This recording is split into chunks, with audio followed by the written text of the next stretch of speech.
রব্বি হাবলি মিনাস সালিহিন 21 বার পাঠ করে ফু দিলে কি হয়? আমি আবারও বলছি, রব্বি হাবলি মিনাস সালিহিন 21 বার পাঠ করে ফু দিলে কি হয়? খুবই দামি এবং গুরুত্বপূর্ণ আমলটি। আমলটি আপনি শিখে রাখুন, আপনার কাজে লাগবে। আমলটি কখন কিভাবে করবেন, কোন নিয়মে করবেন, আমলটি করে কিভাবে উপকৃত হবেন আমি বলে দিচ্ছি বিস্তারিত জানার জন্য। আমলটি শিখে রাখার জন্য ভিডিওটি না টেনে না কেটে ধৈর্য এবং মনোযোগ সহকারে শেষ পর্যন্ত দেখতে থাকুন, তাহলে সঠিক নিয়মে আপনি আমলটি করতে পারবেন। প্রিয় ভাই বোনেরা, আমলটি করতে টাকা পয়সা খরচ করতে হবে না, কিছু সময় ব্যয় করলে হয়ে যাবে, আর এর ফলাফল দেখে আপনি আনন্দিত হয়ে যাবেন। অনেক চেষ্টা সাধনা করেছেন, আপনি সেই সমস্যা থেকে সমাধান পাননি, আপনি অল্প কিছু সময় ব্যয় করে আমলটি করে দেখুন কি হয়। তো আমলটি করার ক্ষেত্রে কি করতে হবে? আপনাকে শুরুতে উত্তম রূপে পবিত্রতা অর্জন করতে হবে। উত্তম পোশাক পরিধান করে নির্জন একটি জায়গায় বসবে। এরপরে জীবনের গুনার কথা স্মরণ করে ক্ষমা প্রার্থনা করবেন। আস্তাগফিরুল্লাহ আস্তাগফিরুল্লাহ আস্তাগফিরুল্লাহ, বা পূর্ণ ইস্তিগফারটি পাঠ করতে পারেন। আস্তাগফিরুল্লাহ রাব্বি মিন কুল্লি যামবি ওয়া আতুবু ইলাইহি লা হাওলা ওয়া লা কুওয়াতা ইল্লা বিল্লাহিল আলিয়্যিল আযীম। যখন পাঠ করা হয়ে যাবে, এরপর আপনি 3 বার দুরূদ শরীফ পাঠ করবেন। সাল্লাল্লাহু আলাইহি সাল্লাম, সাল্লাল্লাহু আলাইহি সাল্লাম, সাল্লাল্লাহু আলাইহি সাল্লাম। ইস্তিগফার এবং দুরূদ শরীফ যখন পাঠ করা হয়ে যাবে, এরপরে আপনি কি করবেন? এরপরে আপনি সেই দোয়াটি পাঠ করবেন। দোয়াটি পাঠ করার পূর্বে রব্বি কারীমের কাছে বলবেন, আল্লাহ, আপনার শরণাপন্ন হয়েছে, আর কারোর কাছে যাইনি, কারোর কাছে চাইনি, আপনার কাছে চাইছি, আপনি আমার সমস্যা সমাধান করে দিন। আপনি ছাড়া কেউ পারবে না, আপনার কাছে সকল কিছুর খাজানা রয়েছে, তাই যা চাইবো তাই আপনি দিয়ে দেন। হে আল্লাহ, আমার এই সমস্যা সমাধান করে দিন। এভাবে বলে তারপর দোয়া পাঠ করবেন। পরবর্তী কি করবেন, কোন উদ্দেশ্যের জন্য পাঠ করলেন বলে দিচ্ছি, আগে দোয়াটি বলে নিন। বিসমিল্লাহির রহমানির রহিম। রব্বি হাবলি মিনাস সালিহিন। রব্বি হাবলি মিনাস সালিহিন। রব্বি হাবলি মিনাস সালিহিন। এবার যখন পাঠ করা হয়ে যাবে কি করবেন? একটি ফু দেন, তারপর আপনি আবারও পাঠ করবেন। বিসমিল্লাহির রহমানির রহিম।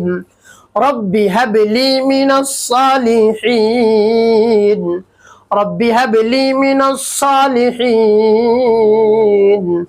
রব্বি হাবলি মিনাস সালিহিন। পাঠ করা শেষ হবে, তারপর আপনি মনে দরদ নিয়ে আবারও পাঠ করবেন। বিসমিল্লাহির রহমানির রহিম। রব্বি হাবলি মিনাস সালিহিন। রব্বি হাবলি মিনাস সালিহিন। রব্বি হাবলি মিনাস সালিহিন। পাঠ করা শেষ হবে। প্রিয় ভাই, কতবার এভাবে গুনে গুনে আপনি পাঠ করবেন? 21 বার। এরপরে নবীজি সাল্লাল্লাহু আলাইহি ওয়াসাল্লাম মুহাব্বত নিয়ে, ভালোবাসা নিয়ে 7 বার দুরূদ পাঠ করবেন। আল্লাহুম্মা সাল্লি আলা মুহাম্মাদ ওয়া আলা আলি মুহাম্মাদ কামা সাল্লাইতা আলা ইব্রাহিম ওয়া আলা আলি ইব্রাহিম ইন্নাকা হামিদুম মাজিদ।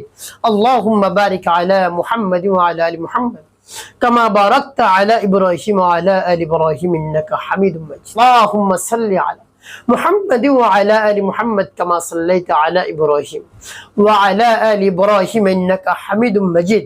اللهم بارك على محمد وعلى آل محمد كما باركت على إبراهيم وعلى آل إبراهيم إنك حميد مجيد. اللهم صل على محمد وعلى آل محمد كما صليت على إبراهيم وعلى آل إبراهيم إنك حميد مجيد.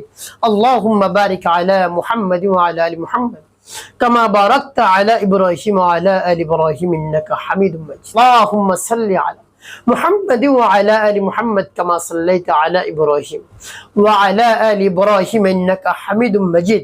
اللهم بارك على محمد وعلى آل محمد كما باركت على إبراهيم وعلى آل إبراهيم إنك حميد مجيد.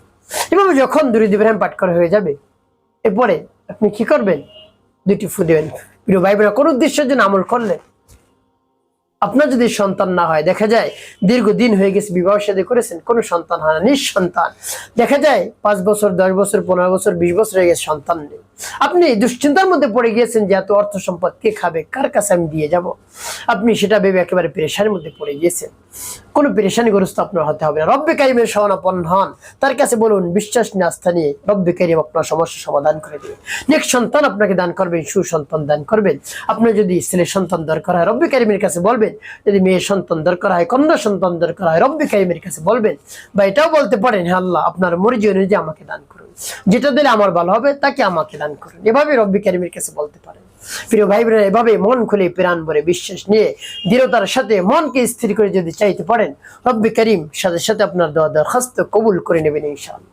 একটি কাজ করতে হবে, 5 ওয়াক্ত নামাজ আপনাকে আদায় করতে হবে, মানুষের কল্যাণে খেদমতে কাজ করবেন, অবশ্যই আপনার জীবন সুখময় হবে, শান্তিপূর্ণ হবে ইনশাআল্লাহ।